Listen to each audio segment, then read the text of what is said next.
When the Navy's sonar picked up the metallic echo from the ocean floor, no one expected it to lead to this.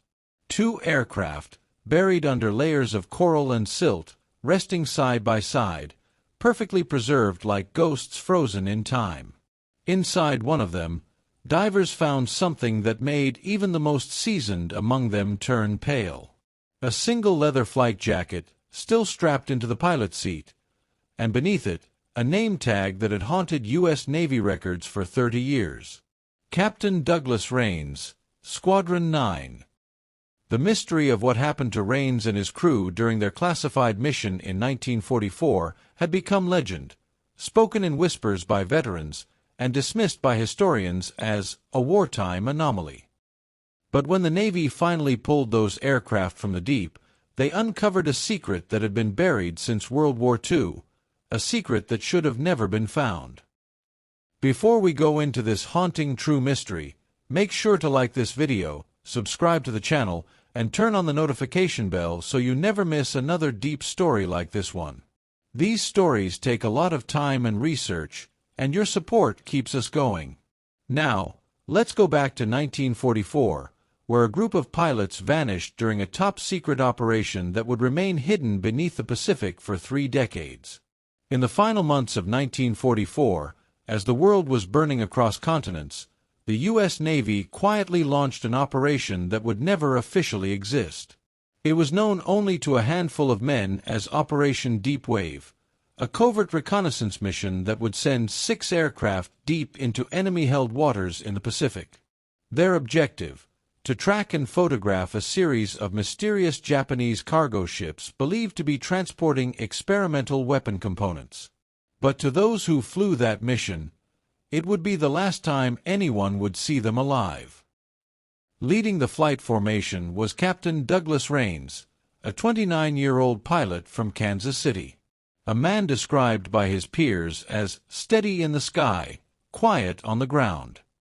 He wasn't loud or boastful like most fighter pilots. He flew with precision, calm, and something that resembled restraint. Rains had a reason to keep his composure. Just 6 months earlier, he'd lost his younger brother, Private Henry Rains, in a naval bombing near the Marshall Islands. That grief never left him. Those close to him said he carried his brother's dog tags inside his flight jacket, every single mission. Flying beside him was Lieutenant Sam Kitteridge, his navigator and closest friend. A former math teacher turned airman, Sam had a habit of jotting down mission coordinates in a small notebook he always carried, even though he wasn't supposed to record anything about these unlogged missions. Then there was Corporal Eddie Harlow, the radio operator, young, eager, barely 20. His mother would later tell reporters that her son's last letter home said, "If you don't hear from me soon, just know I'm doing something important."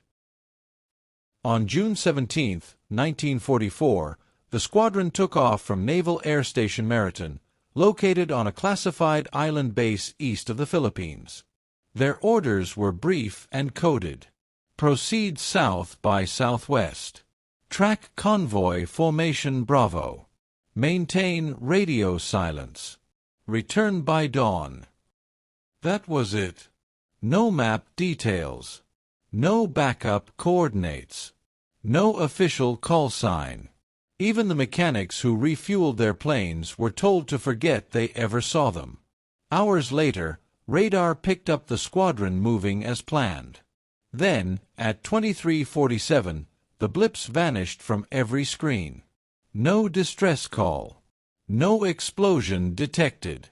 No debris ever found. They had simply disappeared. At first, the Navy treated it like a malfunction.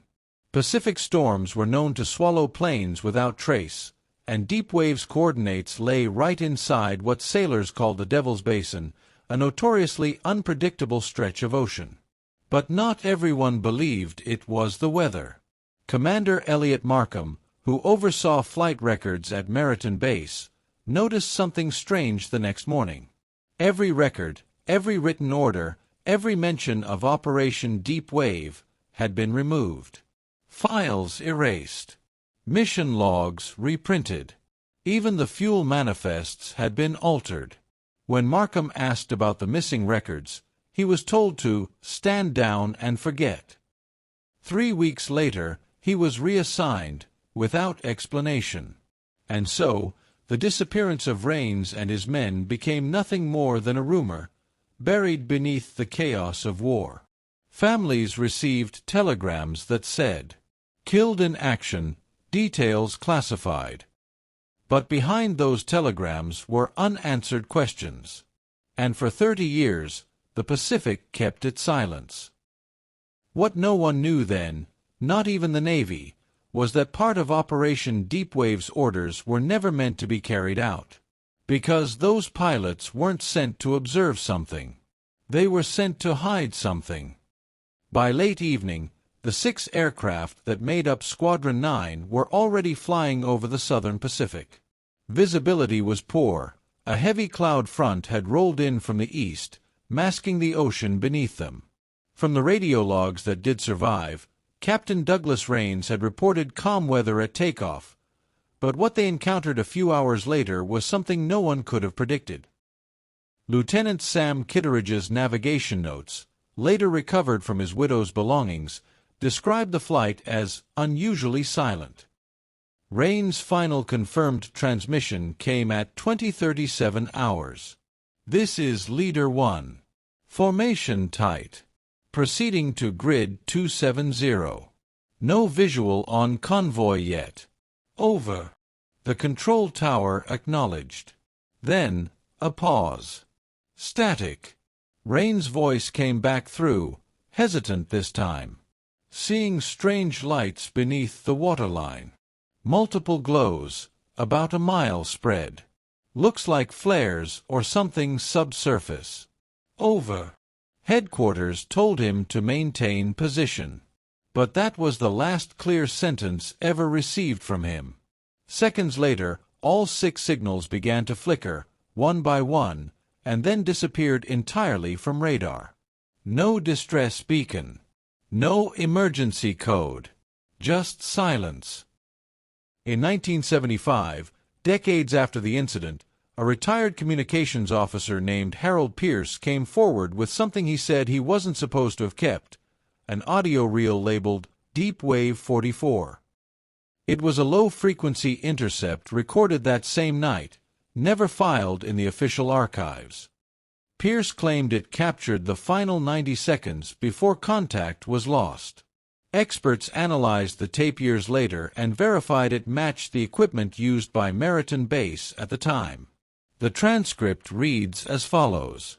"Rains, static, Kitteridge, get eyes on that glow, it's spreading."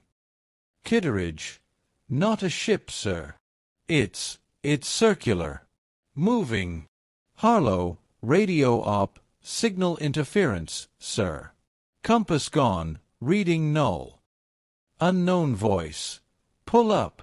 Rains, "Control, this is Leader 1, do you copy?" "Something's." Unknown voice, "Douglas, behind you." The recording ends there. What makes it even stranger is that no other transmissions were ever picked up, not from any of the other 5 aircraft, not from emergency channels, nothing.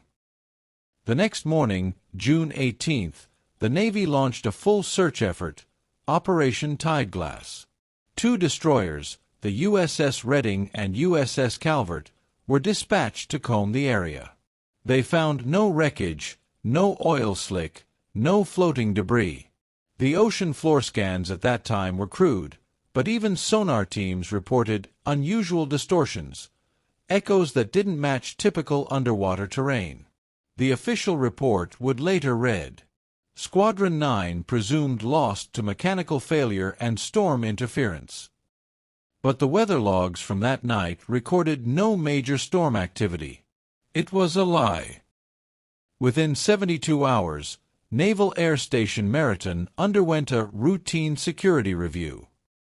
All flight officers connected to Operation Deepwave were reassigned or transferred. The hangar where Squadron 9 had been stationed was sealed, repainted, and redesignated as a storage bay. And the families, all 6 of them, received identical telegrams within a week. We regret to inform you your son is missing in action during a classified operation. Details cannot be disclosed. No funeral. No remains. No closure. But some families did notice something odd. Mrs. Evelyn Rains, Douglas's mother, said she received one additional letter 2 days after the disappearance, stamped from a naval base in Guam, though Douglas was never stationed there. Inside was a single line, typed, not handwritten. "Don't look for us." Investigators later dismissed it as a hoax, but the envelope was authentic. The Navy couldn't explain how it had passed censorship checks. Over the following years, fishermen around the Devil's Basin reported strange underwater lights, blue and white flashes moving in formation beneath the surface. A few claimed they even saw what looked like aircraft fuselage outlines glowing faintly under the waves. One diver in 1951, Alfonso Keene, swore he found the tail of an American plane near that region, with what looked like bullet impacts across the fuselage. When he returned with a crew, the wreck was gone. Most dismissed these reports as fantasy. But Commander Elliot Markham, the same man who had once noticed the erased files, kept his own secret copy of the Deepwave roster. He spent 20 years trying to locate that flight path again. And in 1974, just months before his death, he finally succeeded. What Markham's team discovered in 1974 would reopen a case the Navy had buried for 3 decades. Because when they sent a sonar sweep into the Devil's Basin, the machines pinged back something unmistakable. 2 metallic objects, perfectly aligned, both resting 300 feet apart, and both shaped exactly like World War II bombers. Squadron 9 had been found. In October of 1974, a Navy oceanographic vessel named USS Valiant Ridge was sent to the Western Pacific to conduct a hydrographic survey. That was the official story. The truth was something else entirely. On board were not just oceanographers, but a classified dive team under Naval Recovery Unit 6, led by Commander Elliot Markham. At the age of 58, Markham was no longer an active duty officer, but he had been quietly reinstated under civilian contract to oversee one last mission, one that he had initiated himself. After 3 decades of silence, the Navy had finally approved his request to investigate what he believed was the final resting place of Squadron 9. At 0413 hours, October 9th, the sonar feed detected 2 identical metallic returns at a depth of nearly 700 feet, directly within the coordinates once known as the Devil's Basin. Markham, standing inside the Valiant Ridge control deck, stared at the monitor as the outlines took shape: long fuselages, twin engines, swept-back wings. "That's them," he whispered. "That's Rains' formation." The team deployed ROV units, remote-operated vehicles, equipped with floodlights and cameras. When the images came through, everyone in the control room fell silent. There they were, 2 aircraft sitting upright on the ocean floor, covered in coral and sediment, but unmistakably U.S. Navy PV-1 Ventura bombers. Their wings were still intact, their propellers motionless. And on the side of the lead plane, barely visible through the silt, were faded white letters. S9 Rains. The impossible had just been found.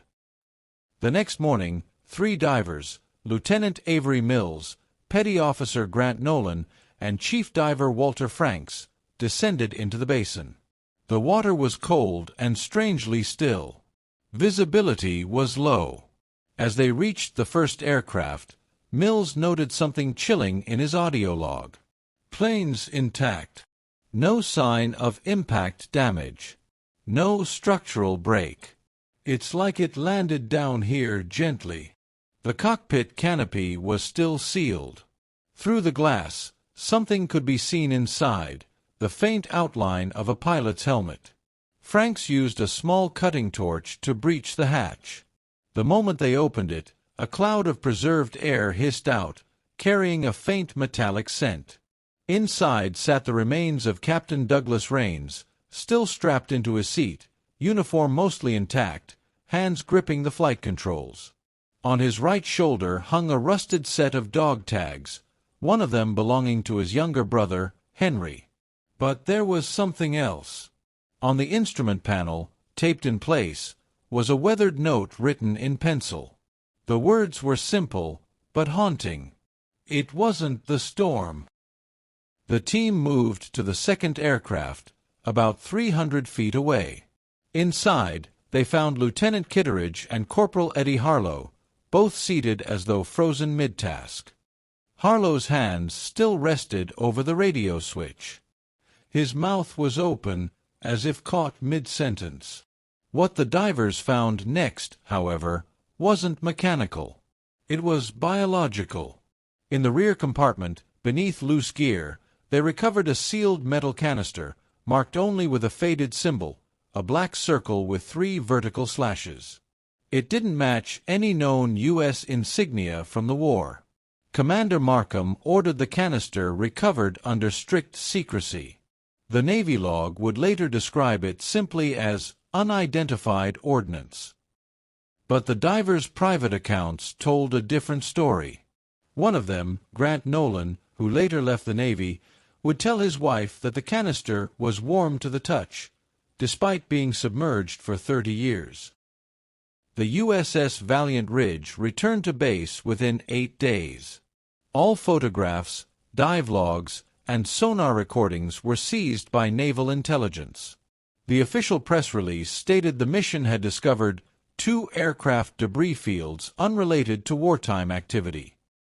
Commander Markham, who had risked his career for the discovery, was placed under a non-disclosure order and retired within weeks.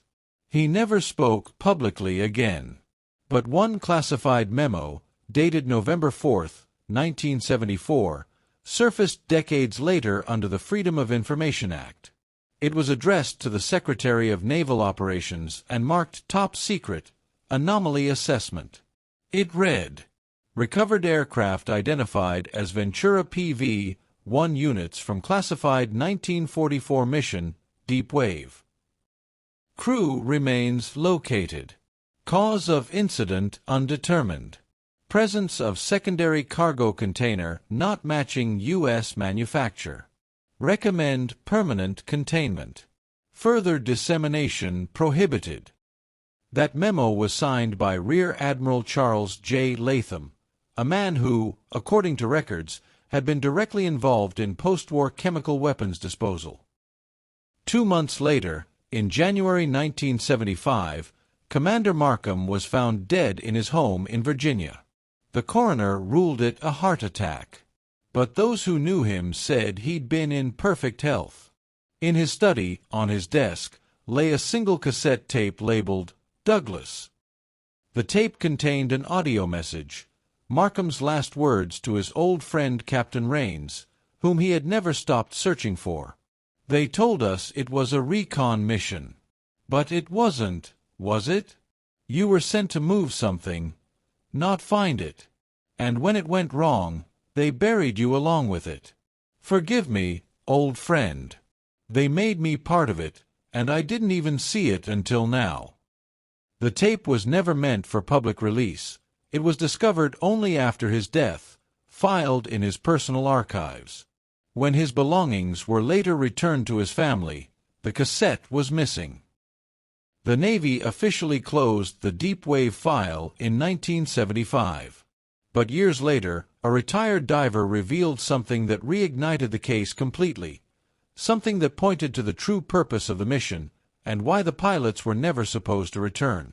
Because that canister they found inside Rains' aircraft, it wasn't a bomb. It was a sample. For nearly 3 decades after Commander Markham's death, Operation Deepwave remained a buried footnote in military archives, sealed, forgotten, and quietly erased from every public record. But in 2003, an unmarked box was discovered in a retired naval historian's storage unit in Maryland. Inside were reels of film, typed memos, and several photographs labeled classified, "Do not duplicate." Among them, a blurred black and white image of a metal cylinder resting inside the cockpit of a submerged plane. Stamped faintly on its side were two words: Biosample. Dr. Rebecca Lane, an oceanographer and Cold War archivist, was one of the first civilians to analyze the documents. Her team quickly realized what the Navy had been hiding since 1944. The operation wasn't designed to monitor enemy cargo ships at all. It was meant to transport a biological specimen recovered from an unidentified wreck near the Solomon Islands, believed to be of non-human origin. Documents suggested that the Navy, desperate to stay ahead of Axis experimentation, had authorized a covert transfer of the specimen to the United States for study. The pilots of Squadron 9, Rains, Kitteridge, and Harlow, had unknowingly been chosen to deliver it. But something happened during that flight. In 2004, a partially declassified memo surfaced, labeled Submarine Observation, June 18, 1944. It described an American submarine, USS Dyer, reporting an aerial unit flying erratically, surrounded by luminous phenomena, before vanishing from radar.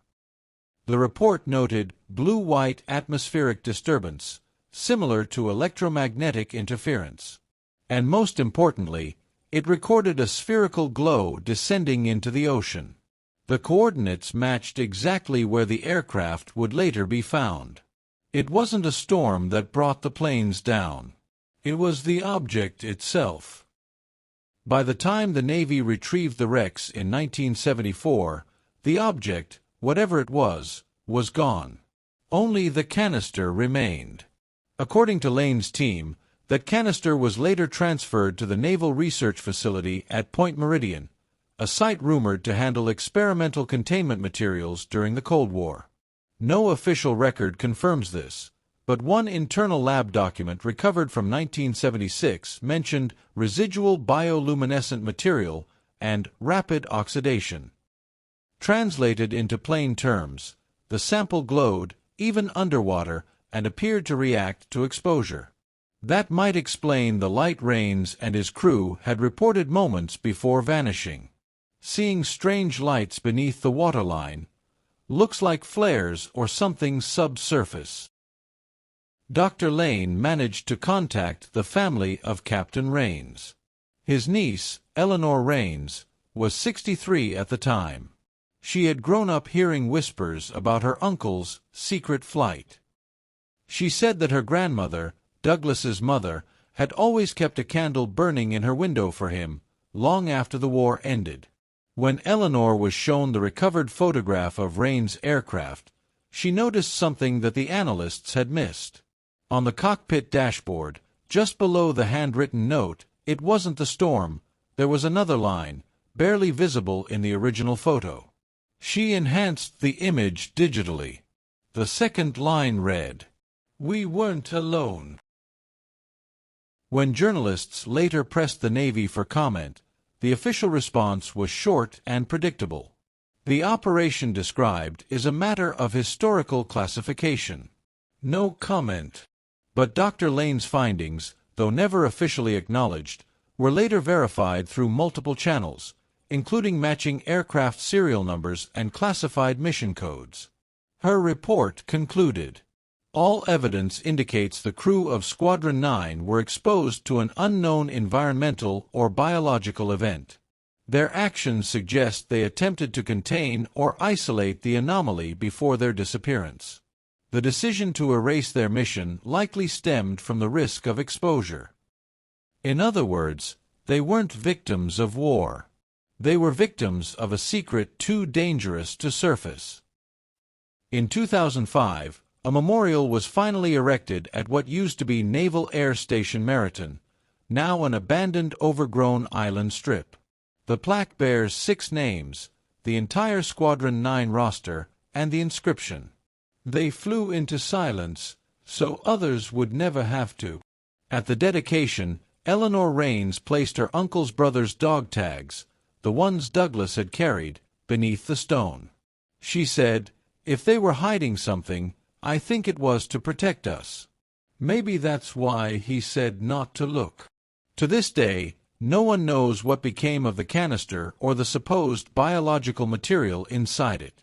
The facility where it was last seen, Point Meridian, was decommissioned in 1981. The site remains sealed by the U.S. government, marked with a single sign that reads, "No trespassing, environmental containment." Nearly 80 years later, the Pacific still keeps its secrets. 2 aircraft, perfectly preserved beneath the waves, their instruments frozen mid-flight, serve as a silent reminder of what humanity will do to bury its mistakes. And for those who still dive near the Devil's Basin, there's a saying whispered among them. If you listen closely, you can still hear the engines hum beneath the water, and a voice saying, "It wasn't the storm,